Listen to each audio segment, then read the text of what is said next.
mencari dukungan untuk menguatkan persiapan kemerdekaan Indonesia yang nanti akan berlangsung. Assalamualaikum. Waalaikumsalam warahmatullahi wabarakatuh. Ustadz, saya sempat melihat beberapa postingan di Instagram juga, kemudian beberapa di media sosial.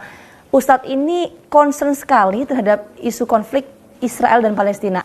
Kalau kita menarik lagi mengenai perspektif sejarah hubungan antara Indonesia dan juga Palestina, ini seperti apa sih gambarannya? Oke, gini, saya punya gambar ya, Mbak. Saya pengen perlihatkan gini. Jadi, setahun sebelum Indonesia meraih kemerdekaannya, tepatnya 6 September ya. 6 September tahun 1944. Ada satu delegasi yang dipimpin oleh Bung Hatta. Ini Bung Hatta nih, tengah-tengah nih. Mencari dukungan untuk menguatkan persiapan kemerdekaan Indonesia yang nanti akan berlangsung di 9 Ramadan. Bulan Ramadan tuh, jangan lupa. 6 September 1944 mengadakan safari ya untuk mendapatkan dukungan ke dunia Islam. Dan siapa orang pertama yang memberikan dukungan kuat pada saat itu? Ini orangnya ada di sebelah sini nih. Ini namanya Syekh Muhammad Al-Amin Al-Husaini, Grand Mufti Palestina. Jangan pernah kita lupakan sejarah, kata Bung Karno, jas merah, gitu kan? Bahwa Palestina itu adalah yang pertama kali memberikan dukungan yang sangat kuat. Dan bahkan bisa dikatakan sangat bersemangat.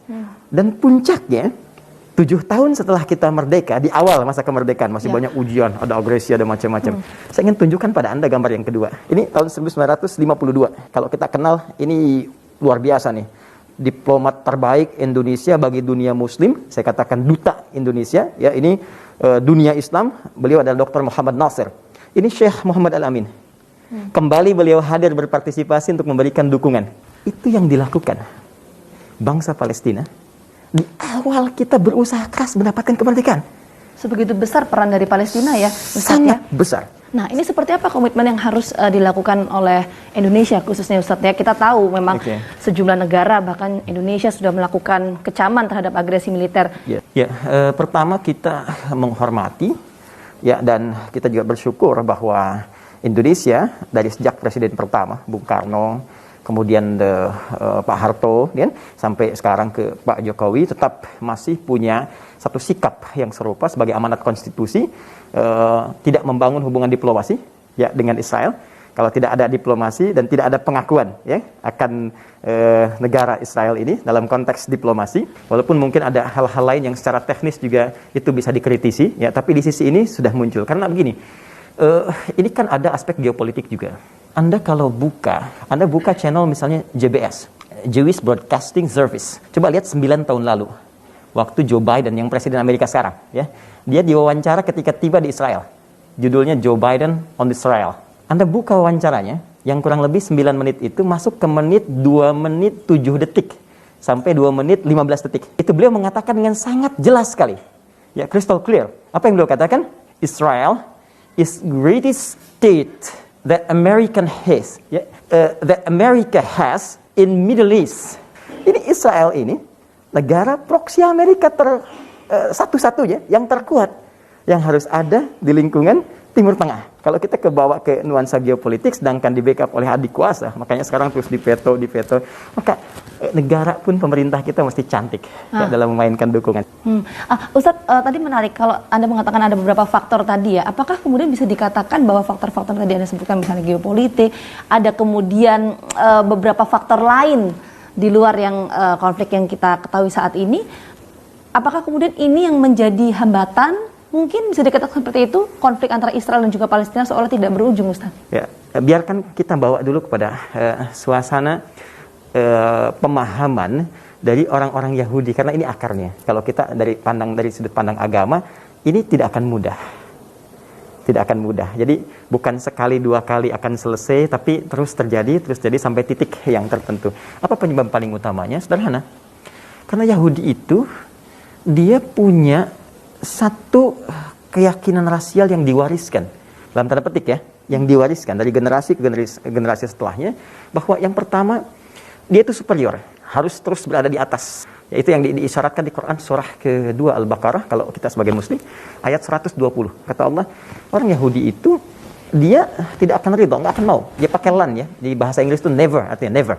Berada di bawah sistem kehidupan yang ditata oleh orang lain, baik secara politik atau ekonomi, kecuali dia yang di atas. Ini kemudian diisi oleh nilai spiritual yang dialihkan ya, atau mengalami pergeseran makna.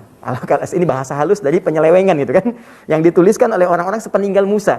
Ini diabadikan di Quran surah kedua ayat 79.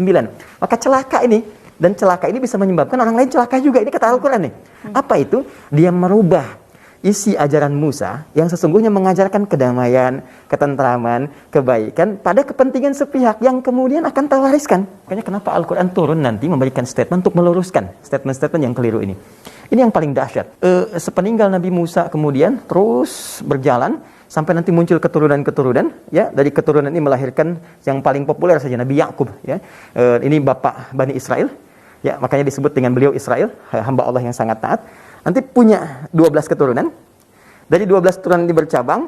Dari cabangan ini nanti ada di antaranya yang berusaha merubah isi ajaran yang sebelumnya. Anda buka pasal misalnya di kitab Kejadian, ya, di Perjanjian Lama. Di pasal 32. Di ayat ke-28. Itu kalau Anda baca itu, rasanya sebagai manusia saja kita bingung melihatnya. Ya, mari kita lihat misalnya gambarannya. Dikatakan di situ, lalu orang itu berkata, sebab itu kamu tidak akan disebut dengan Yakub, kurang lebih demikian, tetapi Israel. Jadi namanya Nabi Yakub dia akan diganti bukan Yakub lagi tapi apa? Israel. Alasan menjadi Israel itu beda dengan statement Quran yang sangat halus luar biasa. Kenapa disebut Israel? Karena engkau telah bergumul dengan Allah dan manusia dan kau menang. Anda bisa bayangkan, di situ dituliskan bahwa bangsa Yakub ini, ya bapaknya Bani Israel dan turunannya itu disebutkan telah menang gulat melawan Tuhan. Jadi Smackdown itu bukan terjadi sekarang saja gitu kan. Jadi ada sosok yang bisa mengalahkan Tuhan, mengalahkan manusia, sehingga dengan sosok itu dia harus berubah nama dari Yakub jadi Israel. Nah, ini diwariskan ke generasi setelahnya. Sehingga itu mencerminkan sebuah sikap harus superior dan yang lain gak ada apa-apanya. Tuhan aja saya kalahin gitu. Oke, terakhir Ustadz, pertanyaan saya satu. Ini kan tadi dapat ada informasi terbaru juga mengenai gencatan senjata yang rencananya akan dilakukan antara Hamas dan juga Israel. Kalau pandangan Ustadz seperti apa? Sudah terjadi. Hal ini? Bukan rencana, tapi sudah terjadi. Ya, sudah terjadi. Dan itu yang pertama dari sudut pandang politik atau bahkan militer, ya ini menunjukkan bahwa Hamas ya dalam konsepsi politik dan militernya itu menang ya dari sudut pandang itu ya. Kenapa? Ya ini kekuatan besar menggempur satu bagian yang sudah di blokade dari semua darat, laut, udara dengan segala peralatan canggih, dia nggak bisa menang.